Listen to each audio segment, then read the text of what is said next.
తండ్రి అయిన దేవునికి కృతజ్ఞతాస్తుతులు తెలియపరచుకుంటూ మరొకసారి చేరవచ్చిన మీ అందరికీ కూడా ప్రభు నామన శుభాభివందనలు తెలియపరచుకుంది. అందరికీ కూడా వందనములు. ఈరోజు దేవుని యొక్క గ్రంథంలో నుంచి కొన్ని మాటలు మనం నేర్చుకునే ప్రయత్నం చేద్దాము. ఈరోజు మనం నేర్చుకునే పాఠ్యాంశం పేరు చితికిన బ్రతుకును చిగురింపచేయు దేవుడు. చితికిన బ్రతుకులను చిగురింపచేసే దేవుడు అనే విషయాన్ని మనము ఆలోచించేద్దాం. అంటే మూడు బారిన జీవితాలని చిగురించే దేవుడు. పాట ఉండదు కదా, మూడు బారిన జీవితాలను చిగురింపచేయగలము. కనుక ఈ రోజున కూడా గ్రంథంలో నుంచి దేవుడు అనేకమైన విషయాలు జరిగించి అనేక కుటుంబాలని ఆదరించినటువంటి దేవుడు గ్రంథంలో కూడా అనేక సంగతులు పొందుపరిచినట్లుగా మనము చూడగలము. ఎప్పుడైతే ఒక వ్యక్తి నా జీవితం అయిపోయింది, నా పని అయిపోయింది, ఇక నేను ఏమీ చేయలేను అనే ఆలోచన కలిగి ఉంటాడో, నాకు ఎవరో సహాయం చేయరని నిరుత్సాహపడుతూ ఉంటారో, అలాంటి సమయంలో దేవుని మీద ఆధారపడితే దేవుడు కలిగించే గొప్ప మేలుల గురించి మనం ఈ రోజున ఆలోచించేద్దాం. అందుకనే చితికిన బ్రతుకులను చిగురింపచేయు దేవుడు అనే విషయం మనము ఆలోచించేద్దాం. దేవుడు అబ్రహామును ప్రేమించి అబ్రహాం గారికి వాగ్దానం చేశాడు, నీ సంతానానికి ఈ దేశాన్ని ఇస్తాననే విషయాన్ని తెలియపరిచినప్పుడు 430 సంవత్సరాలు ఇశ్రాయేలీయులందరూ కూడా కనాను దేశంలో బాధపడిన తర్వాత 430 సంవత్సరాల తర్వాత దేవుడు మోషే గారిని ఏర్పాటు చేసుకొని ఇశ్రాయేలులో పెట్టిన మొరని ఆయన విని వారు మొర్రకి ఆయన ఆలకించి మోషే ద్వారా దేవుడు ఇశ్రాయేలీయులందరినీ కూడా కనాను విడిపించడానికి జరిగించిన తర్వాత ఇశ్రాయేలీయులందరూ కూడా దేవుని యొక్క మాట విని లోబడి ఐగుప్తు బానిసత్వం నుంచి విడిపింపబడి కనాను దేశానికి ప్రవేశించిన తర్వాత వారు కొన్ని సందర్భాల్లో దేవునికి విరుద్ధంగా పాపం చేసినట్లుగా మనము చూడగలము. దేవుడు వాళ్ళు 430 సంవత్సరాలు ఐగుప్తులు బానిసలు ఉన్న తర్వాత వారిని విడిపించి కనాను దేశం నడిపించే సందర్భంలో 40 రోజులు పట్టే ప్రయాణాన్ని 40 సంవత్సరాలు దేవుడు వారికి చేశాడు. ఎందుకంటే వారు సనిగిన సనుగులకి, వారు గొనిగిన గొనుగులకి దేవుడు వారి మీద కోపపడి ఎవరైతే దేవునికి విరుద్ధంగా పాపం చేశారో, దేవునికి విరుద్ధంగా మాట్లాడారో వాళ్ళందరూ కూడా అరణ్యంలో రాలిపోయేంత వరకు కూడా దేవుడు వారిని కనాను దేశంలోనికి ప్రవేశింపలేదు. వారు అలా అయిపోయిన తర్వాత మరలా వారందరినీ కూడా కనానులోకి ప్రవేశింపజేసి వారందరికీ కూడా దేవుడు ధర్మశాస్త్రం ఇచ్చి మీరందరూ కూడా నా నిబంధనలను, నా ఆజ్ఞను అనుసరించి నడుచుకోండి చెప్పిన తర్వాత మరలా వాళ్ళు కనాను దేశంలోకి వెళ్ళి తిని తాగి తృప్తి పొందిన తర్వాత దేవుని మర్చిపోయిన సప్పుడు మరలా దేవుడు అంటే వాళ్ళందరినీ కూడా మరలా బబులోను దేశానికి, బబులోను రాజున నెబుకద్నెజరుకి 70 సంవత్సరాలు మరలా బానిసగా వారిని పంపిస్తాడు. వారు 70 సంవత్సరాలు బానిసగా వెళ్ళిన తర్వాత వారు బబులోను దేశానికి వెళ్ళిన తర్వాత అక్కడ బానిసలకు ఉన్న సందర్భంలో వాళ్ళందరూ కూడా ఏం చేశారంటే వారు నివసించిన ఐగుప్తుల గురించి మరలా వారు నివసించిన కనాను దేశాన్ని గురించి వారు మరలా జ్ఞాపకం చేసినట్లుగా మనము చూడగలము. సియోను గురించి వాళ్ళు మరలా జ్ఞాపకం చేసినట్లు మనము చూడగలము. ఆ సందర్భాన్ని కనుక మనం ఆలోచించినట్టయితే కీర్తన గ్రంథము 137వ అధ్యాయంలో కనుక మనం చూసినట్లయితే కీర్తన గ్రంథము 137వ అధ్యాయంలో మనం చదువుకుంటే ఇక్కడ ఇశ్రాయేలీయులందరూ కూడా యెరూషలేమును గురించి వారు ఆలోచన చేసే సందర్భాన్ని ఇక్కడ మనం చూడగలము. వారిని కీర్తన గ్రంథాలు మనం చదువుకున్నట్లయితే 137వ అధ్యాయము 1వ వచనం నుంచి మనం చదువుకున్నట్లయితే బబులోను నదుల యొద్ద కూర్చుని ఉన్నప్పుడు మనము సియోనును జ్ఞాపకం చేసుకొని ఏడ్చుచుంటిమి, వాటి మధ్యనున్న నివరంజి చెట్లకు మన సితారాలను తగిలించితిమి, అచట మనను చెరగొన్న వారు ఒక కీర్తన పాడుడి అనిరి, మనను బాధించిన వారు సియోను కీర్తనలు ఒకదాని మాకు వినిపించుడి అని మన వలన ఉల్లాసము కోరిరి. అన్యుల దేశములో యెహోవా కీర్తనలు మనమెట్లు పాడుదుము.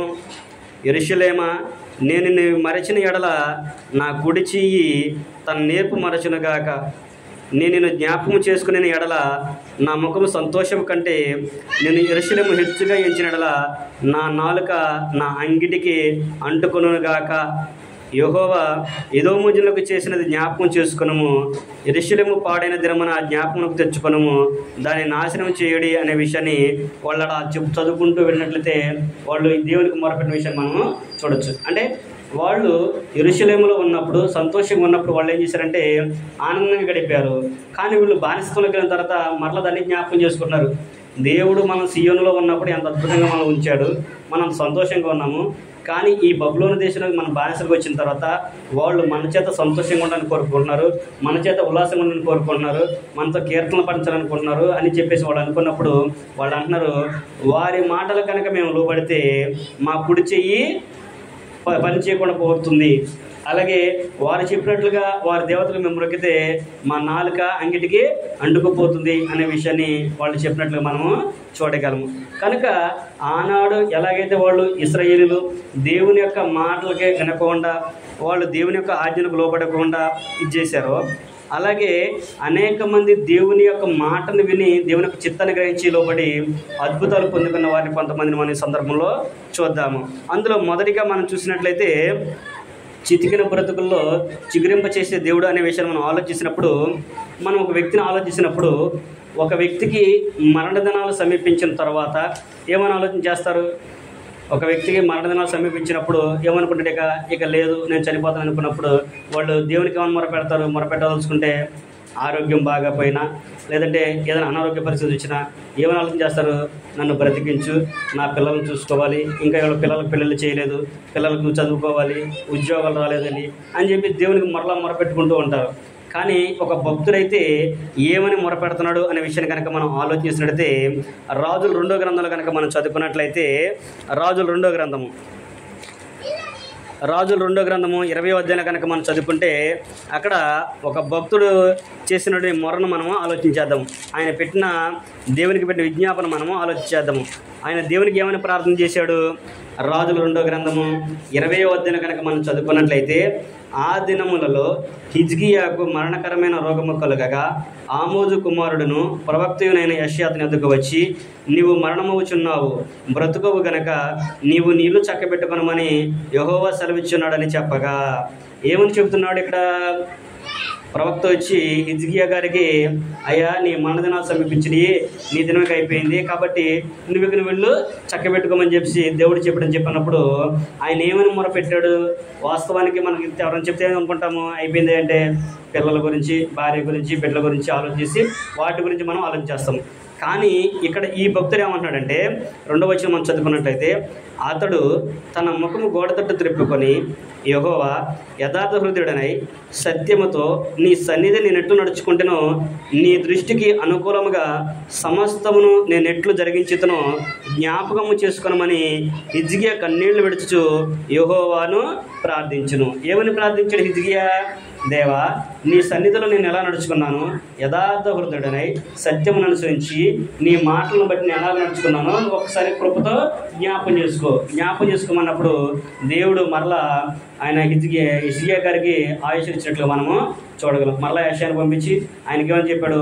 ఆయన ప్రార్థనా సన్నిధి వచ్చింది కనుక తనకి ఇంకా 13 సంవత్సరాల ఆయుష్ నేను ఇస్తున్నాను అనే విషయాన్ని చెప్పినట్లుగా మనము చూడగలము. అంటే హిజ్కియా గారికి నా సమయం అయిపోయింది, నేను చనిపోతాను అనుకున్న వ్యక్తి దేవునికి ప్రార్థించినప్పుడు ఆయన తను ప్రవర్తించిన ప్రవర్తనను బట్టి, యథార్థతను బట్టి దేవుడు ఏం చేశాడంటే ఆయనకి ఆయుష్నిపించినట్లుగా మనము చూడగలము. అంటే దేవుని ఎదుట ఎవరైతే యథార్థంగా సత్యం అనుసరించి మనపూర్వకంగా జీవిస్తారో వారిని దేవుడు ఎప్పుడు కూడా విడిచిపెట్టడు అనే విషయాన్ని జ్ఞాపకం చేసుకోవచ్చు. హిజ్కియాకి అయిపోయింది అనుకున్న వ్యక్తి మరలా దేవుడు ఇచ్చినట్లుగా మనము చూడగలము. అలాగే 2వ సందర్భాన్ని కనుక మనం జ్ఞాపకం చేసుకుంటే, కరువు బాగా ఉన్న దేశంలో, ఆ దేశంలో కరువు బాగా ఉంది, వాళ్ళకి ఇక తినడానికి తిండి లేదు, ఒక పూటకే ఇక తినడానికి భోజనం ఉంది. ఆ పూటని వాళ్ళు చనిపోదాం అనుకున్న సందర్భంలో దేవుడు ఒక ప్రవక్తను పంపించి ఆయన ద్వారా ఆ కుటుంబాన్ని పోషించినట్లుగా మనము చూడగలము. వాస్తవానికి ప్రవక్తకు కూడా అక్కడ భోజనం లేదు. అలాంటప్పుడు దేవుడు ఆ ప్రవక్తను ఆ యొక్క ఇంటికి పంపించి వారిని ఇరువును కూడా పోషించినట్లుగా మనము చూడగలము. ఎక్కడ మనం చూస్తాము అంటే రాజుల మొదటి గ్రంథంలో మనం చదువుకున్నట్లయితే, రాజుల మొదటి గ్రంథము 17వ అధ్యాయం చూసినట్లయితే, రాజుల మొదటి గ్రంథము 17వ అధ్యాయం కనుక మనం చదువుకున్నట్లయితే ఆ ప్రవక్త ఎవరై అంటే ఏలియా గారు ఆయన ఏం చేశాడు? ఆయన ఆయన చేసిన విషయాల గురించి మనం ఇక్కడ ఆలోచించినప్పుడు రాజుల మొదటి గ్రంథం మనం చూసినప్పుడు ఆయన ఏం చేశాడు, ఏలియా గారు ఆహాబు వద్దకు వచ్చి ఎవరిసరి నేను చిన్నానో ఆ దేవుని జీవంతోడు ఈ సంవత్సరము పంట పండదు, వర్షం రాదు అని చెప్పిన తర్వాత అక్కడి నుంచి దేవుడు అతన్ని కేరీతు వాగు దగ్గరికి వెళ్ళి నువ్వు అక్కడ జీవించు, నువ్వు అక్కడ ఉన్నట్టయితే నేను కాకులకి ఆజ్ఞాపిస్తాను, అవి నీకు భోజనం తెస్తాయని చెప్పేసి దేవుడు ఏలియా గారికి చెప్పినప్పుడు ఏలియా గారు వెళ్ళి ఏం చేశాడు, కేరీతు వాగు దగ్గర కూర్చొని కాకులు ఆహారం తెచ్చినప్పుడు ఆయన తిన్నట్లు మనము చూడగలం. వాస్తవానికి కాకులు ఆహారం తెస్తాయా? కానీ దేవుడు అలాంటి సమర్థుడు. ఏలియా గారికి రొట్టెయు మాంసమును ఉదయమున సాయంత్రం కూడా ఏలియా గారికి తీసుకొచ్చి పెట్టినట్లుగా మనము చదువుకుంటూ ఉంటాము. తర్వాత కరువు భారంగా ఉన్నప్పుడు ఆ కెరీతు వాగు నీరు కూడా ఎండిపోయినప్పుడు దేవుడు ఏం చెప్పాడంటే ఏలియా గారితో అంటున్నాడు, 7వ వచనం కనుక మనం చదువుకున్నట్లయితే 7వ వచనము, కొంతకాలము తర్వాత దేశంలో వర్షం లేక ఆ నీరు ఎండిపోయాను. 8వ వచనం, అంతటి యెహోవా వాక్కు అతనికి ప్రత్యక్షమయ్యేలాగా సెలవిచ్చును, నీవు సీదోను పట్టణ సంబంధమైన సారేపాతు అను ఊరికి పోయి అచ్చట ఉండుము, నిన్ను పోషించుటకు అచ్చటనున్న ఈ యొక్క విధవరాలికి నేను సెలవిచ్చితిని. ఏం చెప్తున్నాడు ఇక్కడ దేవుడు? కెరీతు వాగు దగ్గర నీరైపోయింది, నీరైపోయిన తర్వాత ఈ కరువు భారంగా ఉంది. కరువు భారంగా ఉన్న ప్రాంతంలో అక్కడ దేవుడు అంటున్నాడు, ప్రవక్త ఏం చెప్తున్నాడంటే ఇక్కడ నుంచి నువ్వు సారేపతను ఊరికి నువ్వు అక్కడికి వెళ్ళు, అక్కడ ఒక విధవరాలు ఉంది, ఆమెకు నిన్ను పోషించడం నేను ఆమెకి అవకాశం ఇచ్చాను, కాబట్టి నువ్వు ఆమె ఇంటికి వెళ్ళు అని చెప్పన్నప్పుడు ఆయన ఏలియా గారు ఆ ప్రాంతానికి వెళ్ళినప్పుడు ఆమె జరిగిన సందర్భం మనం అక్కడ చూడగలము. ఏం జరుగుతుంది అక్కడ? ఆమె అడవిలో ఉండి కట్టులు వేరుకుంటూ ఉంది. కట్లు వేరుకుంటూ ఉన్నప్పుడు ఏలియా గారు వచ్చి అమ్మ నాకు తాగడానికి కసిని నీళ్లు ఇవ్వమని చెప్పేసి అడుగుతాడు. నీళ్లు తెస్తానికి వెళ్ళినప్పుడు అదే చేత్తో చిన్న అప్పం ఒకటి తీసుకురా అంటాడు. అప్పుడు ఆమె ఏమంటుందంటే, అయ్యా యెహోవా జీవం తోడు, నా దగ్గర రొట్టె అయితే లేదు, కొంచెం పిండి కొంచెం నూనె ఉంది, అవి మేము చనిపోక మునుపు నేను నా కుమారుడు చేసుకొని తిని చనిపోదాం అనుకుంటున్నాము అనే విషయాన్ని ఆ ప్రవక్త ఆ ముసలాం ఆ విధవరాలు చెప్పినప్పుడు ఆ ఏలియా గారు అన్నాడు, అలాగే మీరు చేసుకుని తినండి కాదని అట్లా, ముందు అప్పు నాకు ఇవ్వండి, అదే పిండితో నువ్వు చేసుకున్న తర్వాత ముందు ఏం చేస్తామంటే నాకు ఇవ్వు, ఒక మొదటి అప్పు నాకు ఇవ్వు అని చెప్పేసి ఏలియా గారు అడిగినట్లుగా మనము చూడగలం. చనిపోతున్నాము అని చెప్పిన తర్వాత కూడా ఒక ప్రవక్త వచ్చి మాకు భోజనం పెట్టమంటే ఎలా ఉంటుంది? ఎవరైనా సేవకుడు ఇంటికి వచ్చిన తర్వాత ఈ ఒక్కరికే భోజనం ఉంది, భోజనం ఉన్నప్పుడు మన వాళ్ళు ఉన్నది ఏం చేస్తారు? ఏమి లేదు అనే ఆలోచన చేస్తారు. ఒకళ్ళు అడిగినా కూడా ఒక 10 నిమిషాలు ఆగండి లేకపోతే వండుతామనే ఆలోచన చెప్తారు. కానీ అక్కడ ఆమె ఏం చేసిందంటే ఆమె చెప్పిన సందర్భం జ్ఞాపకం చేసుకోవాలి. అప్పుడు ఆమె ఏమందంటే అదే అప్పం చేసుకొని ఆమె ఏమాత్రం కూడా ఇబ్బంది పడకోకుండా ఆమె చేసి మొదట అప్పం ఎవరికి ఇచ్చిందంటే ఏలియా గారికి ఇచ్చినట్టుగా మనము చూడము. అంటే ఎవరికి ప్రాధాన్యత ఇచ్చింది? అక్కడ ఏలియా గారు అంటాడు, దేవుడు నాకు ఇలా చెప్పాడు కాబట్టి నువ్వు వెళ్ళు, ఆ బుడ్డిలో నూనె అయిపోదు, ఆ తొట్టులో పిండి కూడా అయిపోదు, దేవుడు నాకు చెప్పాడు కాబట్టి నువ్వు వెళ్ళు చెయ్యి అని చెప్పన్నప్పుడు ఆమె వెళ్ళి చేసి తీసుకొచ్చినట్లుగా మనము చూడగలము. ఆ కరువు ఎంతకాలం అయితే ఉందో అంతకాలం కూడా ఆ తొట్టులో పిండి అయిపోలేదు, ఆ బుడ్డిలో నూనె అయిపోలేదు. అంటే దేవుడు ఎవరికి అవకాశం ఇచ్చాడు? వాస్తవానికి ప్రవక్త కూడా అక్కడ కరువు ప్రదేశంలో ఉన్నాడు. ఇక్కడ విధవరాలు కూడా చనిపోదాం అనుకుంది. ఇద్దరికి కూడా ఆశ లేదు, బ్రతుకుతామనే ఆశ లేదు, ఇక చనిపోవడమే మనము అని అనుకున్న సందర్భంలో దేవుడు వారి జీవితాన్ని చిగురింప చేసినట్లుగా మనము చూడగలము. మరలా వాళ్ళు నూతన ఉత్తేజన పొందుకొని వాళ్ళు మరలా జీవించినట్లుగా మనము చూస్తూ ఉన్నాము. ఎప్పుడైతే దేవుని ఎదుట యథార్థంగా ఉండి దేవునికి ప్రథమ స్థానం ఎప్పుడైతే ఇస్తారో వారి కుటుంబాలు దేవుడు ఎప్పుడు కూడా విడిచిపెట్టడు.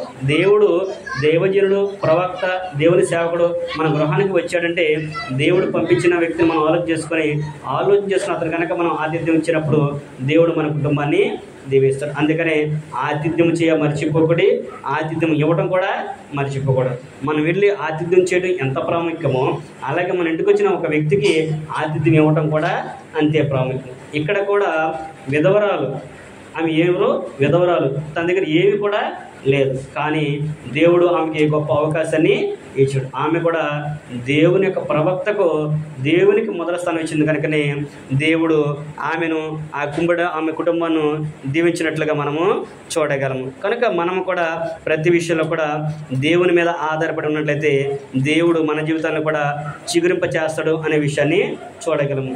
మూడో వ్యక్తిని మనం ఆలోచించినట్లయితే దేవుడు చెప్పిన పనిని చేయకోకుండా దేవునికి వ్యతిరేకంగా, దేవుడు చాలా కరుణామయుడు, దయామయుడు కనుక నేను వారికి వాక్యం చెప్పినప్పుడు ఒకరు వారు మార్గం పొందడానికో వారిని కరుణిస్తాడని ఆలోచన కలిగి ఏం చేశాడంటే, ఒక ఆయన ఏంటంటే దేవుని మాటకు విరుద్ధంగా ఆయన వేరే ప్రాంతానికి వెళ్ళాడు. ఆ ప్రాంతానికి వెళ్ళమన్నప్పుడు ఆయన ఆ ప్రాంతానికి వెళ్తే వాళ్ళందరూ కూడా ఎలాంటి వారంటే క్రూరులు. వాళ్ళు దేవుని యొక్క వాక్యాన్ని వినేవాళ్ళు కాదు. దేవుని యొక్క వాక్యం చెబితే చంపేసినటువంటి అలాంటి మనస్తత్వం అని వాళ్ళు కలిగిన వాళ్ళు. దేవుడు ఆ ప్రాంతాన్ని నాశనం చేయాలనుకున్నప్పుడు ప్రవక్త ద్వారా ఆ విషయాన్ని వారికి తెలియపరచాలని ఆలోచన కలిగి ఆయన పంపించినట్లుగా మనము చూడగలము. అయితే ఆయన ఏం చేశాడు, అక్కడి నుంచి పారిపోయినట్లుగా మనం చూడగలము. ఎవరో ఈ విషయాన్ని మనం చూసినట్లయితే యోనా గ్రంథంలో కనుక మనం చదువుకున్నట్లయితే యోనా గారి గురించి మనం చదువుకుంటే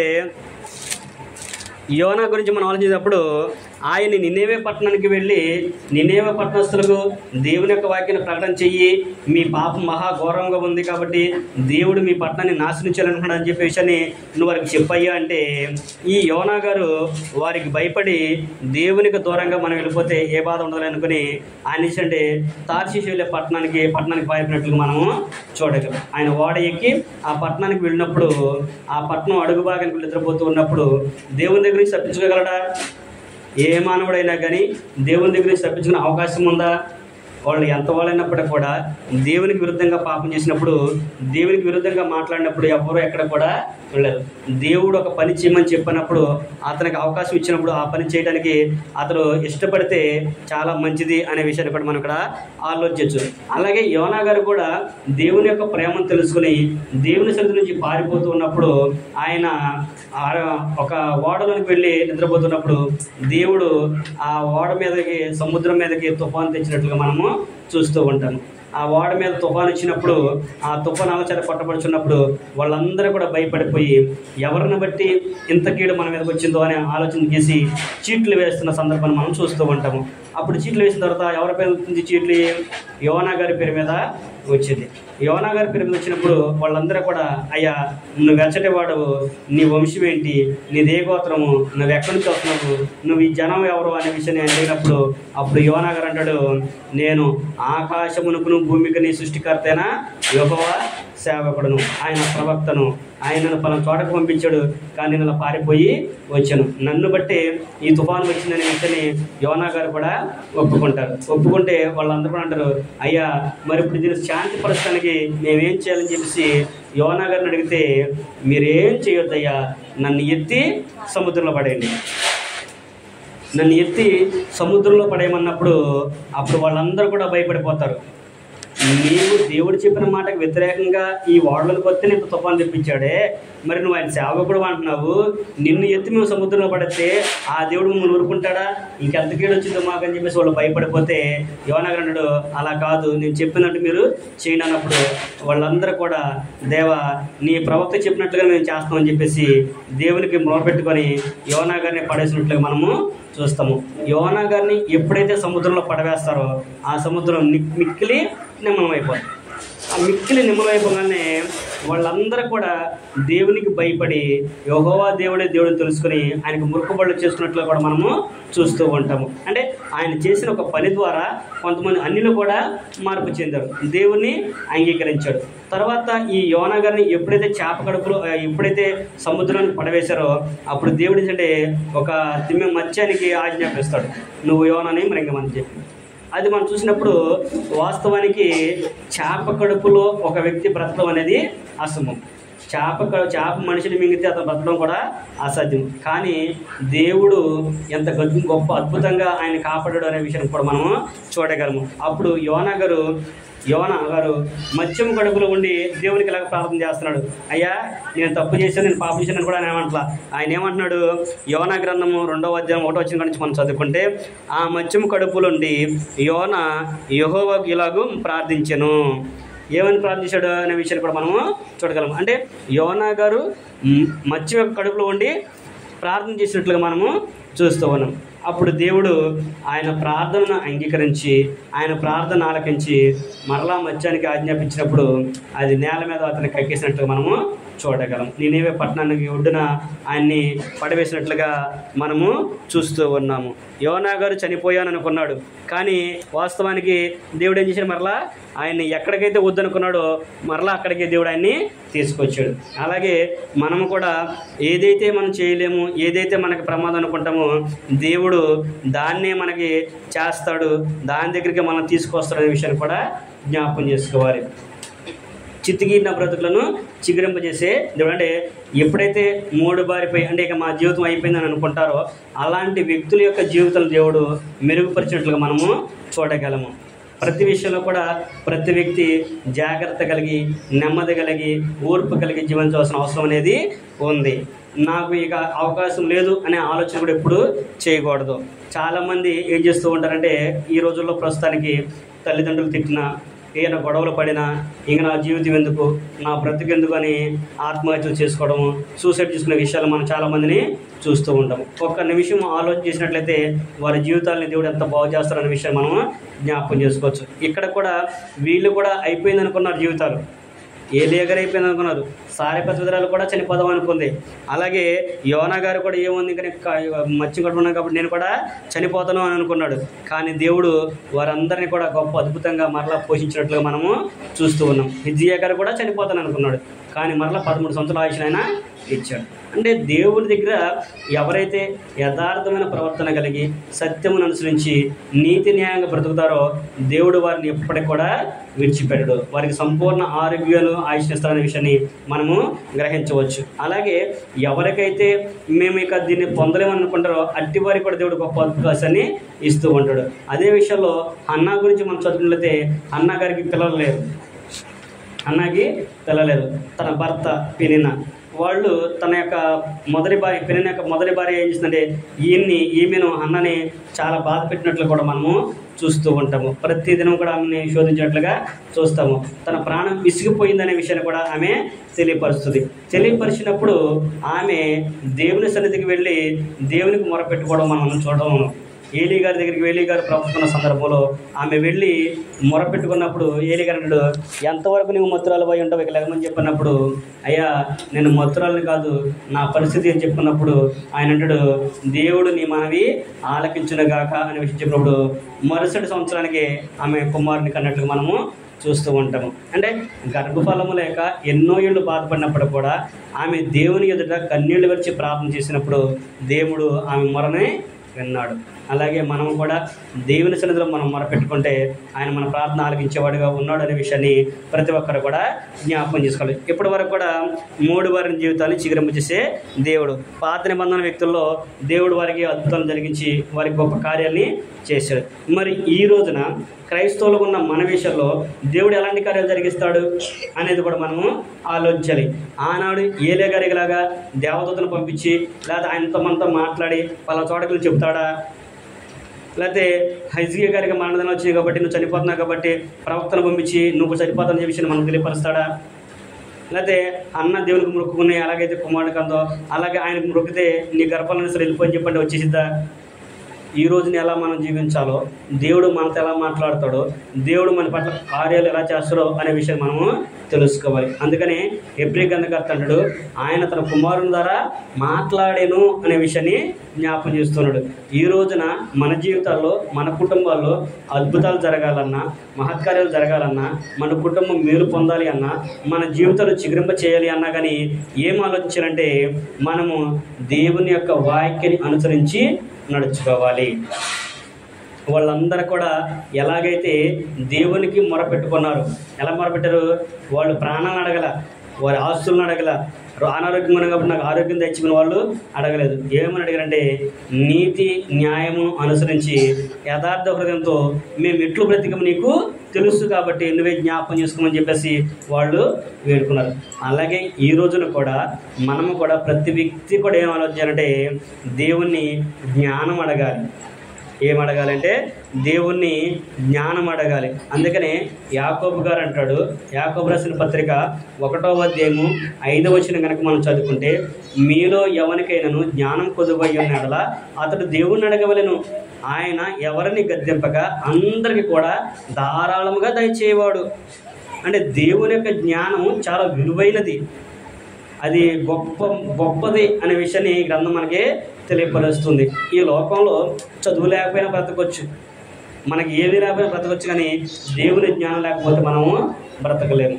భౌతిక సంబంధమైన జ్ఞానము అధికంగా ఉన్నప్పటికీ కూడా దేవుని యొక్క జ్ఞానం కనుక లేకపోతే అది మన జీవితాలకి చాలా ప్రమాదము అనేది మనము తెలుసుకోవాలి.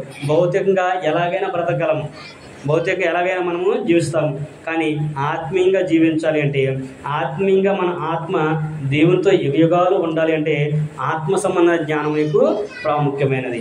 ఆ జ్ఞానం కనుక నువ్వు సంపాదించుకోకపోతే, ఆ జ్ఞానాన్ని కనుక నువ్వు తెలుసుకోకపోతే అది నీకే ప్రమాదము అనే విషయాన్ని చెబుతున్నాడు. అందుకనే పౌలు గారు అంటాడు, దేవుడు నీతిని ప్రేమిస్తాడు, దుర్నీతిని ద్వేషిస్తాడు. దుర్నీతిని ఆయన ద్వేషించేవాడుగా ఉన్నాడు, నీతిమంతులను ప్రేమించేవాడుగా ఉన్నాడు. కనుక మనము ఏమడగాలంటే దేవుణ్ణి జ్ఞానం అడగాలి. ఆ జ్ఞానాన్ని ఇచ్చేది ఎవరంటే యెహోవా కనుక ఆయన మనకి జ్ఞానం ఇచ్చేవాడు అనే విషయాన్ని తెలియపరుస్తుంది. ఆ జ్ఞానం ఎక్కడుంది అని మనం చూసినట్లయితే ఈ గ్రంథంలోనే గ్రంథస్థం చేయబడింది అనే విషయాన్ని మనము చూడగలము. ఈ జ్ఞానాన్ని బోధించిన వారిని అనేకులు చంపాలని ప్రయత్నం చేశారు, అనేకులు వారిని హింసించారు. అయినప్పటికీ కూడా వాళ్ళందరూ కూడా ధైర్యంగా దేవుని యొక్క జ్ఞానాన్ని బోధించి మనందరికీ కూడా ఈ రోజున ఉపయోగపడటానికి గ్రంథస్థం చేయించినట్లుగా మనము చూస్తూ ఉంటాము. అందులో మొదటిగా మనం ఆలోచించినట్టయితే యెహోవా జ్ఞానం ఇచ్చేవాడు మనం చూసాము. రెండోదిగా ఎవరైతే ఆయన పట్ల అక్కర కలిగి ఉంటారో, ఎవరైతే ఆయన మాటలు వింటూ ఉంటారో, ఎక్కడ ఉన్నప్పటికీ కూడా ఆయన తన దేవుని యొక్క వాక్యం ద్వారా వారిని సహాయం చేస్తున్న విషయాన్ని మనము చూడము. ప్రతి ఒక్కరికి కూడా జీవమును ఊపిరిని దయచేసేది ఎవరై అంటే దేవుడే. ప్రతి ఒక్కరికి జీవాన్ని ఊపిరిని దయచేసేది ఎవరు? దేవుడే. అలాగే జ్ఞానం ఇచ్చేది కూడా దేవుడే. ఆ జ్ఞానం ఎక్కడో దొరికితే కొనుక్కోవడానికో లేకపోతే పలానా కొట్లో దొరికిందని తెచ్చుకోవడానికి కాదు, అది కాదు. కానీ దేవుడే దాన్ని దయచేయాలి. జీవాన్ని ఊపిరిని కూడా దేవుడే దయచేయాలి. ఎవరు కూడా నేను నీకు జీవం ఇస్తాను, నీకు ఊపిరి దయచేస్తాను చెప్తారు ఎవరన్నా? ఎవరి వల్ల కూడా కాదు. అందుకనే అపోస్తుల కార్యంలో ఎథెన్స్ పట్టణంలో పౌలు గారు ముందుకని చెప్పాడు, ఆయన మనలో ఎవరికి దూరంగా ఉండేవాడు కాదు, ఆయన మనందరికీ జీవమును ఊపిరిని దయచేవాడు అనే విషయాన్ని అపోస్తుల కార్యములు 17వ అధ్యాయము 25వ వచనంలో పౌలు గారు మనం చెప్పినట్లుగా మనము చదువుకుంటూ ఉన్నాం. కనుక యెహోవా జ్ఞానం ఇచ్చేవాడు, మనందరికి సమస్తమును కూడా దయచేసేది దేవుడే. కనుక దేవుని యొక్క జ్ఞానాన్ని మనము అంగీకరించి ఆ జ్ఞానం కొరకు ప్రయాసపడే వారికి మనం ఉండాలనేది దేవుని యొక్క వాక్యం మనకి తెలియపరుస్తూ ఉంది. అలాగే దేవుని యొక్క సేవకులకు, దేవుని యొక్క పిల్లలను, దేవుని యొక్క జ్ఞానాన్ని ప్రకటించే వారిని కొంతమంది మభ్యపెట్టాలని, ప్రాణాలు తీయాలని అనేక మంది ఆలోచించిన సందర్భాల్లో దేవుడు జరిగించిన కొన్ని కార్యాలను క్రొత్త నిబంధనలు మనము చూద్దాము. అపోస్తుల కార్యములు 12వ అధ్యాయం కనుక మనం చదువుకున్నట్లయితే అక్కడ అపోస్తులైనటువంటి యాకోబు గారిని రాజైన హేరోదు చంపించినట్లుగా మనము చూస్తూ ఉంటాము. ఏంటి అక్కడ జరిగిన సందర్భం మనం చూసినట్లయితే అపోస్తుల కార్యముల్లో 12వ అధ్యాయం కనుక మనం చదువుకుంటే హేరోదు రాజు ఏం చేశాడంటే యోహాను సహోదరుడిని యాకోబును పట్టుకొని ఆయన చంపినట్లుగా మనము చూడగలము. ఎప్పుడైతే ఆ యొక్క యాకోబు గారిని చంపారో ఆ కార్యం అంతా యూదులకు ఇష్టంగా ఉందంట. ఎవరికి? యూదులు. యూదులు ఎవరు? దేవుని పిల్లలే కదా, దేవుని ఎదిగిన వారే కదా. వాళ్ళు కూడా దేవుని పిల్లలను చంపితే వాళ్ళకి సంతోషంగా ఉండాలని చెప్పేసి వాళ్ళు ఎరిగి వాళ్ళతో పాటు యాకోబుతో పాటు పేతురుని కూడా చంపాలనే ఆలోచన కలిగి ఉండి పేతురు గారిని పట్టుకొని చెరసాల్లో వేసినట్లుగా మనము చదువుకుంటూ ఉన్నాం. అప్పుడు పులిహోర రొట్టెల పండుగ వచ్చేసరికి ఆ పండుగ దినాలు సమ్మపోయేంత వరకు కూడా పేతురు గారిని చెరసాల్లో వేసినట్లుగా మనము చూడగలం. ఎప్పుడైతే పేతురు గారిని చెరసాల్లో వేశారో అప్పుడు సంఘమంతా కూడా ఏం చేసిందంటే అత్యాసక్తితో ఆయన కొరకు ప్రార్థించినట్లుగా మనము చూడగలం.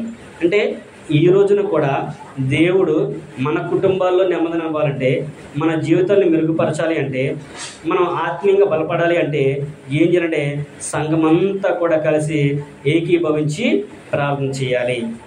ఏక మనసును ఏక తాత్పర్యమును కలిగి ప్రతి ఒక్కరు కూడా ఏక హృదయంతో దేవునికి మొరపెట్టాలి. ఎప్పుడైతే దేవునికి మొరపెడతారో అప్పుడు దేవుడు కూడా ఏదైతే కావాలని అడిగారో దాని సమస్తాన్ని కూడా ఆయన సమృద్ధిగా దయచేస్తాడు. ఇక్కడ కూడా పేతురు గారి కొరకు సంఘమంతా కూడా ప్రార్థన చేసినప్పుడు దేవుడు తన దూతను పంపించి పేతురు గారు విడిపించినట్లుగా మనము చూస్తూ ఉన్నాము. అలాగే మనము కూడా మన కుటుంబంలో వచ్చిన సందర్భాలను బట్టి, లేకపోతే మన కుటుంబంలో నెమ్మది లేకపోతే, మన కుటుంబం ఆర్థికంగా బాగకపోతే, కుటుంబంలో అనారోగ్య పరిస్థితులు ఉన్నట్లయితే ఏంటంటే సంఘముతో కలిసి ప్రార్థన చేయాలి. అందరూ కూడా ఏకీభవించి ప్రార్థించాలి. ఎవరికి నచ్చినట్టు వాళ్ళు, ఎవరికి వచ్చినట్టు వాళ్ళు చేస్తే కాదు, ఏక మనసుతో ఏక హృదయంతో ఏక తాత్పర్యం కలిగి అందరూ కూడా ఏక హృదయంతో ప్రార్థన అనేది చేయాలి. ప్రతి ఒక్కరు కూడా ఏకీభవించి ప్రార్థన చేయాలనే విషయాన్ని కూడా ఇక్కడ మనం చదువుకున్నట్లుగా మనము చూస్తూ ఉన్నాము.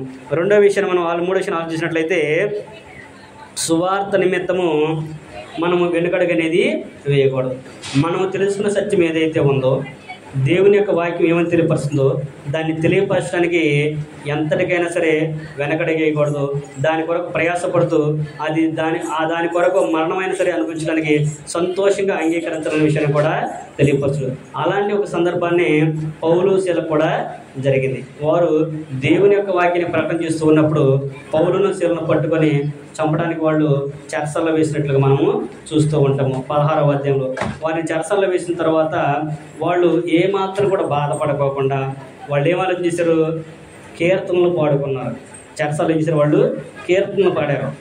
కీర్తనలు పాడుకున్నప్పుడు దేవుడు దానంతా కూడా కంపింపజేశాడు. అప్పుడు చెరసలన్నీ బద్దలైపోతే ఆ చెరసల నాయకుడు ఏమనుకున్నాడంటే, ఇంకేముంది, ఖైదీలందరూ పారిపోయారు కాబట్టి ఇక నన్ను వీళ్ళు బ్రతకరు కాబట్టి నేను చనిపోదామని చెప్పేసి చెరసల నాయకుడు చనిపోదాం అనుకున్నాడు. అప్పుడు పౌలు శీల కేకేసి, అయ్యా నువ్వేమి చేసుకోవద్దు, మేమందరం కూడా ఇక్కడే ఉన్నామని చెప్పినప్పుడు ఆయన వణుకుకుంటూ వచ్చి వాళ్ళ దగ్గర ఉంచి సాగిలపడి, అయ్యలారా రక్షణ పొందడానికి నేనేం చేయాలి అనే విషయాన్ని ఆయన అడిగాడు.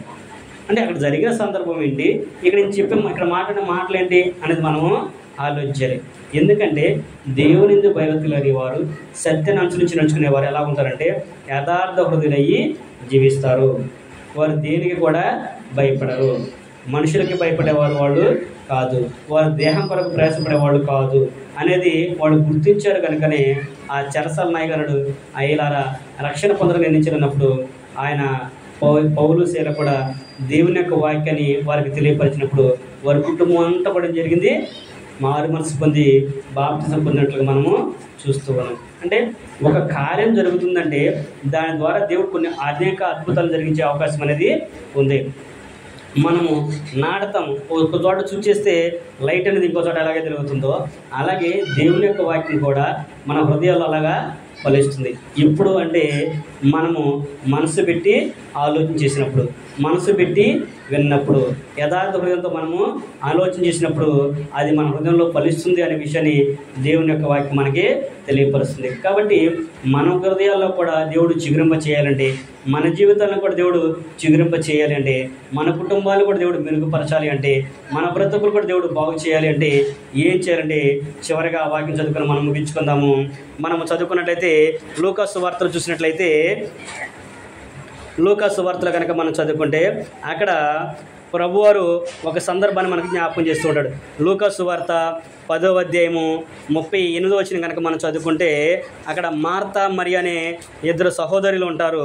వారు క్రీస్తు ప్రభువారు వారి ప్రాంతాలకు వస్తున్నప్పుడు మరియ ఏం చేసిందంటే, మార్త ఏంటంటే దేవుని కొరకు వంటలు సిద్ధం చేయాలనే ఆలోచన కలిగి విస్తారమైన పనులు పెట్టుకోవడం అనేది మనం అక్కడ చూస్తాము.